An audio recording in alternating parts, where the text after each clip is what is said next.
what inspired me to offer this is to give people the opportunity to ask some questions to understand a little bit more about this upcoming Valentine's Day weekend intensive that I'm offering. And the topic is about the inner union of our masculine and feminine aspects. And we don't often think of ourselves that way, understand what's happening, or know that we can come into a deep place of sustained, quiet, ecstatic bliss all the time. So this is a beautiful place to explore that a little bit.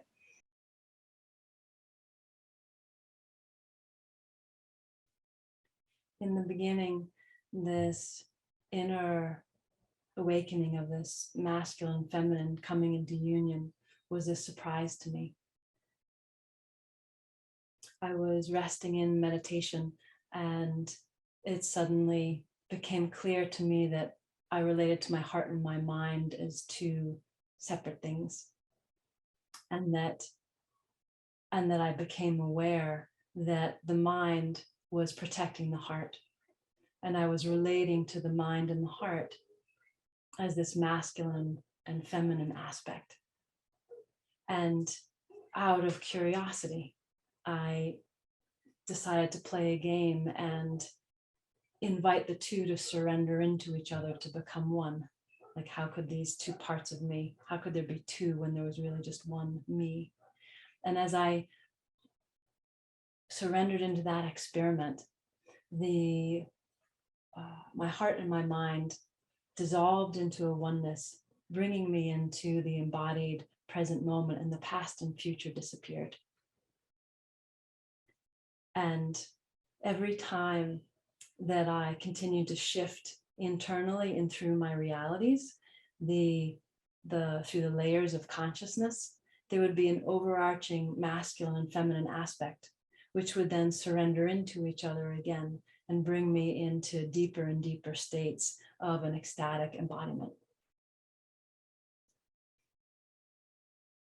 So there's a huge trajectory here of the daily aspects in your life that we're going to get more into, and then how that opens up into the larger aspects of consciousness.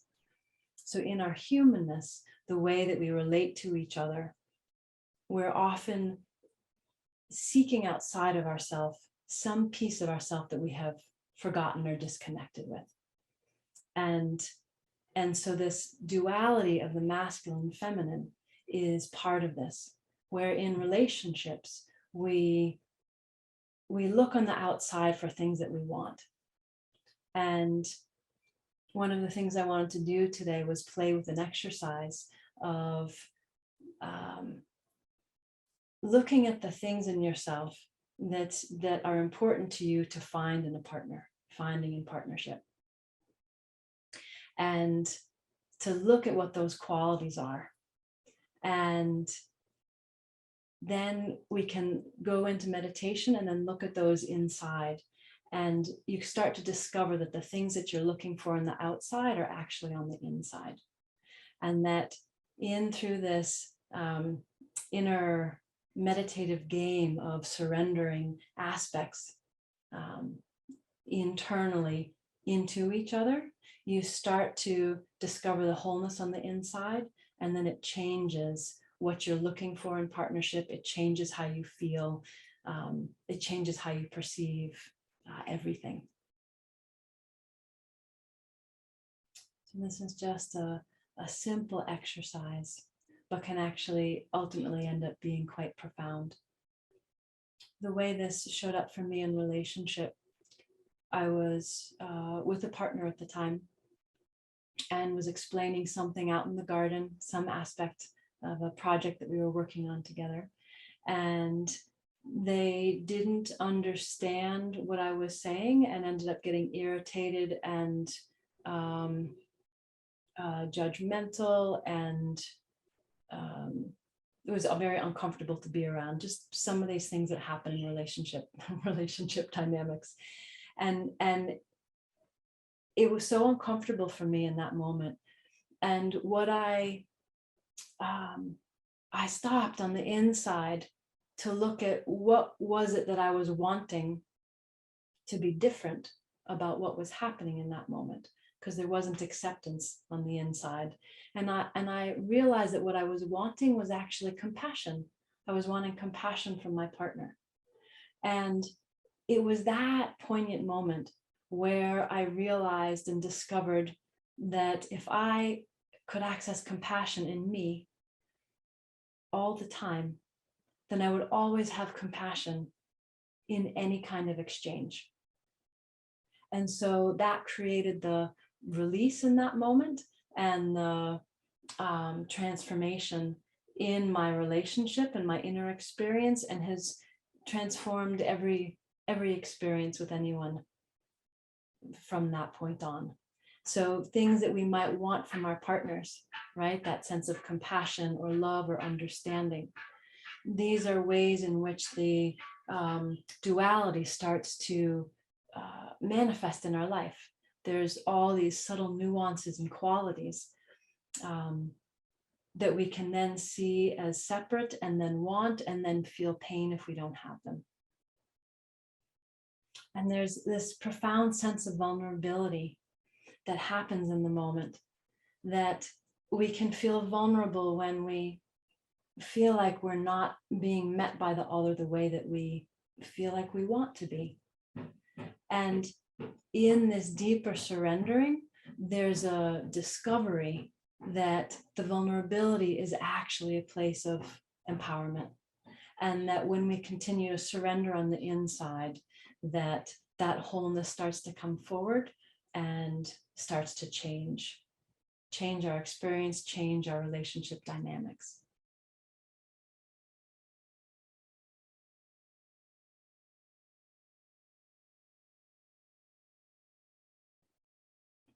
Well, we're really just afraid of ourselves, because everything on the outside is on the inside. And so I would encourage the same exercise applied to the fear, to then look at what things are you afraid of? Are you afraid of love? Are you afraid of intimacy? Are you afraid of power? Are you afraid of receiving? Are you afraid of giving? What are you afraid of? And to use all of these aspects that come up in your inner query of to do the same exercise with, to then look on the inside, to then find the love on the inside, the power on the inside, the freedom on the inside, the compassion on the inside. And maybe there are multiple steps for the exercise, where you look at first what your fears are, and then you look to find those aspects on the inside. I'm going to just be quiet for a minute and just look at this exercise with the to track it out a little bit with the person who's asking, but also in a generic way to be able to offer another piece with it. Well, what's coming forward is to then actually play again on the inside with an imagining, to imagine that quality outside yourself coming closer or coming into that, to see if you can let that quality come in and come into oneness with it, or see if you have resistance. And if there's resistance, then there's more there to explore what the resistance is. And through opening in through these layers, one after another, then you'll start to come closer to the root, and then be able to surrender into that place of wholeness on the inside.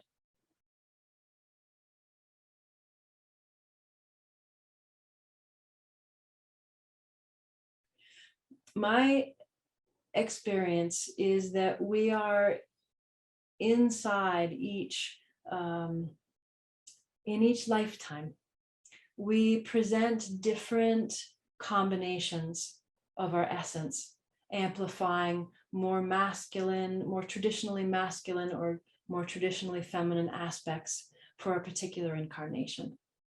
And so that your body will, and what comes forward is a reflection of that. There's also a quality of our energetic essence that is unique, that can present more and feel more feminine than masculine, or vice versa. In truth, we are the whole. We are just one singular truth where everything surrenders into itself and is balanced in that surrendering. But if you look around at people, you can see people that just their energy is more masculine or more feminine, which has nothing to do with their gender. And you can look at someone and see that they may have a certain quality, but when they're put in a certain situation, other qualities start to come forward. So basically, on the inside, we're everything. And these different aspects, we have a particular tendency, and then different aspects come forward at different times. And so the masculine, feminine energies on their own have this, I'm finding words for this is tricky. It's all such subtle energetic nuances that I'm speaking about in this moment. So in terms of this question, with having something come forward or starting to lose sight of another aspect, that's normal. It's normal flow and expression in life, that life calls different aspects of us forward. When I'm saying balanced, I'm speaking more to a surrendered state, and that in that surrendered state, one naturally can have a more masculine expression or a more feminine expression, or a balanced expression of the two, depending on one's nature, on one's unique energetic essence, and that expression of the oneness that we are. We get these gorgeous, unique expressions. So balanced, I'd say it's more balanced in each individual. And that balance point is not going to appear like a 50% masculine and 50% feminine, right? It's going to be the inner union of the two on the inside, and a balanced state within that.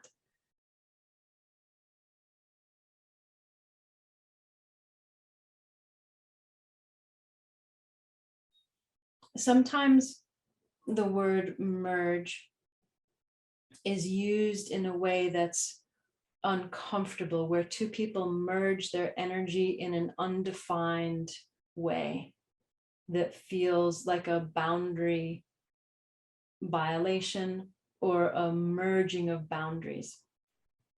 And what I'm speaking about is entirely different than that. And that may not be what you meant in your question, but it's really valuable to speak about. So the union in yourself and with others is not a merging. It is not a boundaryless merge.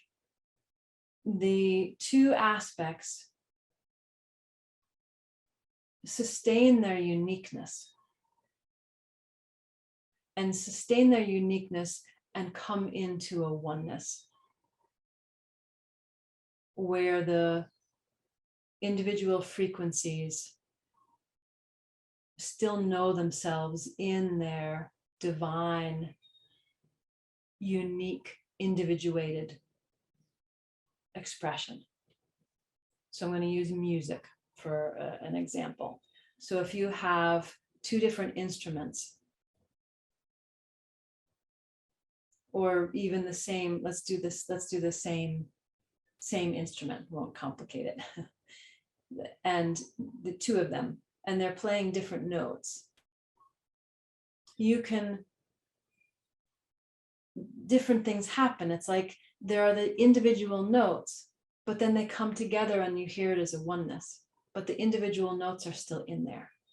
And maybe if you use different instruments, you can do it that way too, if you have two different instruments playing notes. And this is where this is where all the ecstaticness comes from, because it doesn't feel good in the merged place. It doesn't deeply feel good in the merged place. If we're used to merged relationships, merged boundaries, boundary crossing, whether it's in love or not a loving act, we can think that merging is union and love when it's not. It's something else. And so, speaking about the clarifying the difference between merging and union is actually really profound. So to come back to this question, I'll say, when these energies come into union inside, do you still want partnership? You may or you may not, but that has nothing to do with the fact that they've come into union. In that the soul, the deeper aspects of you, have a call for relationship, or a call for being by yourself, or a call for being in multiple relationships. And that this can change throughout our life, and that the inner union creates a steadiness and a wholeness, an ecstaticness of being that sustains whether you're in partnership, out of partnership, desiring partnership, or not desiring partnership. And this is where it's a game changer, because it just completely changes your life. And from that place of wholeness, there's a quality of this contentment and this exquisite bliss of being, and that you enjoy whatever you're in the blessed opportunity to come into contact with, whether it's birds that are singing outside your window, the warm sudsy soap and water washing your dishes, driving a car with the sun and other vehicles on the road, that the exchange of the relationship of being with other, of the multiplicity, is where all the ecstaticness comes from, because you're resting in a singularity in the inside, in which all existence is this ecstatic, live, vibrant humming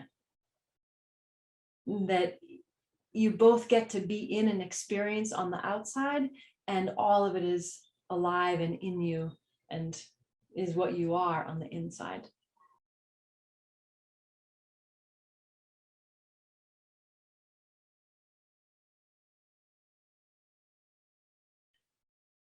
So this relates to what I was sharing earlier with another question about just wanting love. And so let me just be quiet for a minute and sit with how to respond to this sharing, because it's true for a lot of us. Well, the first thing that's just coming is about the mirror, and that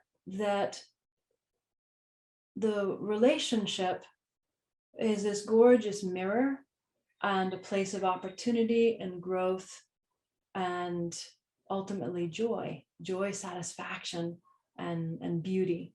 And that when to use these opportunities of relationships that you've had in the past that are wounded partners, to let that be a mirror, to see what is it in that person, what is being reflected back to you, what is it that that person is offering, and is there any part of you that actually does the same thing, and maybe doesn't do it in the same way, but is actually the root is the same. So two people can feel insecure and have very different behaviors that come out of that. So one person can be insecure, and so they walk around telling everyone that they can do everything and they're amazing. And someone else can feel profoundly insecure and walk around and just not really say anything and keep themselves quiet and small and try to not be noticed, where the root of the pain is the same.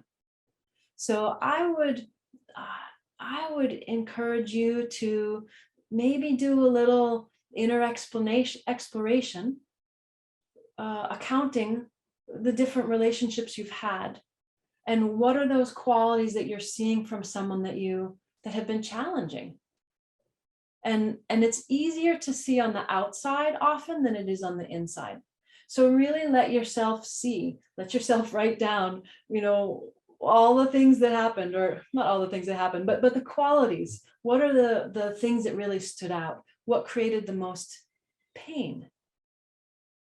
And then see if you can look at the underside of that. What's the underbelly of that? And then look in yourself and see if that underbelly is maybe one of your underbellies. And then how that might start to show up in your life. Because when things come to us on the outside, there's a beautiful reflection there. There's medicine there. And it may sound completely insane, but to come to a place to internally thank this person. When something happens, to then take the moment as an opportunity of grace for a self-reflection, for that mirror of what wound is underneath. There was and I'm sharing this with absolute, humility, right? Transparency. There was a relationship that I was in where this person had all these incredible,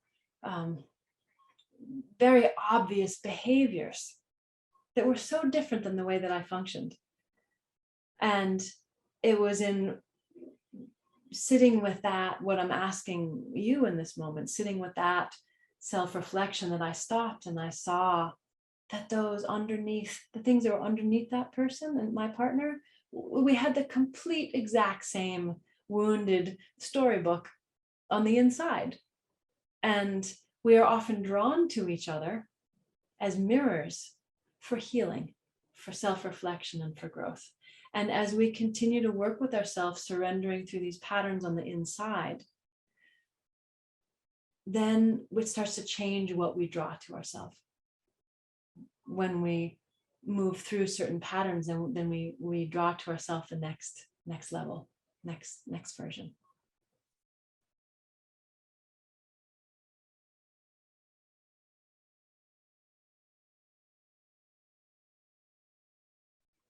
So I can only just speak from my own experience. And one of the reasons that I wanted to offer this course coming up is because of the power, the power and poignancy of this inner surrendering of the masculine and feminine, and the capacity to propel consciousness deeper and deeper into the truth of what we are. And so every time that I have opened in myself to another layer of consciousness, I've discovered an overarching masculine and feminine, or yin and yang, however you want to name these aspects of ourselves. I've opened to a larger overarching duality. And then as that integrates, those aspects then come into union again, and it propels consciousness to the next deepest or next highest or more refined or subtler frequency of embodiment.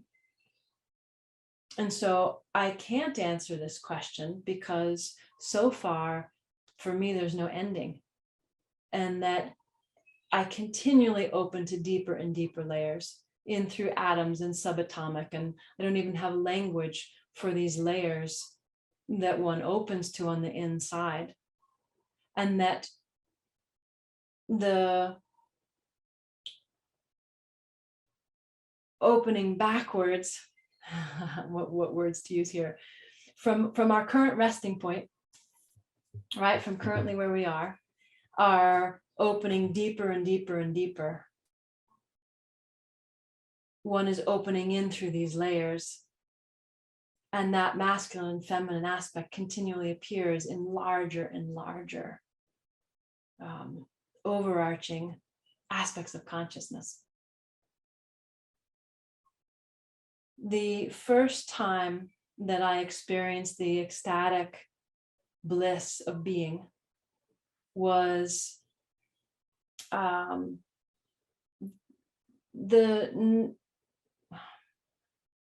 don't know how to name these layers, was in my first experience of the divine masculine and divine feminine. So I had already opened in through the soul layer and had access to past lives. I had opened in through recognizing aspects of God consciousness, where I was a God droplet. But in that integration, there was a recognition of this divine masculine and feminine. And when those came into union inside me, everything on the outside was experienced as light and sound and frequencies and vibrating particles. And all of that was my body. And I felt my whole physical human body and my body as the universe, my body as the universe of atoms and particles. I experienced all of that as my embodiment, as that sense of self in a fluid, scintillating, profound miracle of being, of existence. And that I got to both be in it as a human being and be the whole thing as the earth and the world and the universe.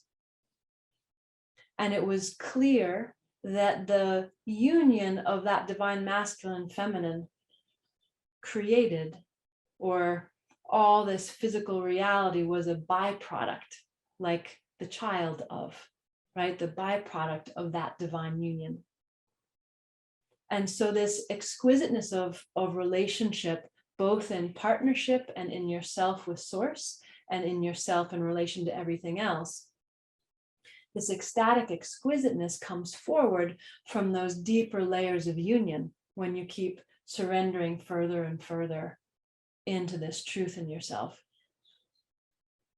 And we can surrender in through this on our own, on the inside, and we can also surrender through with a partner. Surrendering through with the partner, it's not about merging, of getting lost in the other.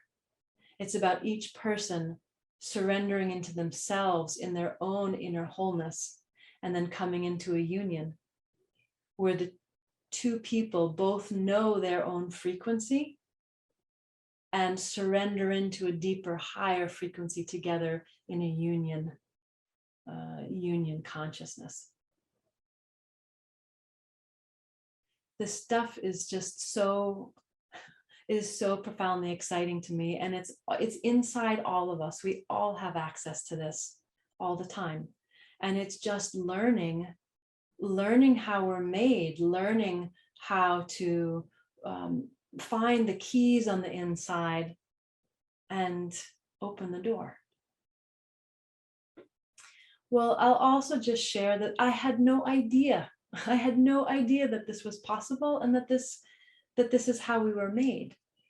And that through the meditative practices of a skillful surrender, we can discover this profound awakening and ecstatic embodiment on the inside, and then learn and discover ways to share this with others.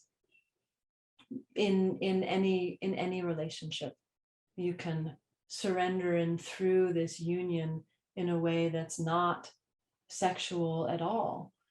Sexual at all. I mean, all creation is sexual, right? The ecstatic expression of that divine union of masculine and feminine. The whole expression is, I don't know if sexual is the right word. It's ecstatic, but it's based on that union. And so you can go into meditation, into this union state with anyone, and open to the ecstasy of existence. You can open to this inside yourself. And you can also engage in this in intimate, romantic, sexual relationships as another way of catapulting consciousness deeper and deeper and deeper into the magnificent truth of what we all are. I wanted to invite all of you to join me in the weekend to explore this, all of what I'm speaking about, more deeply. And that there's both practices and subtle inner pathways and nuances that we can get into to support you coming into that in yourself and learning how to engage in that inner union on the inside.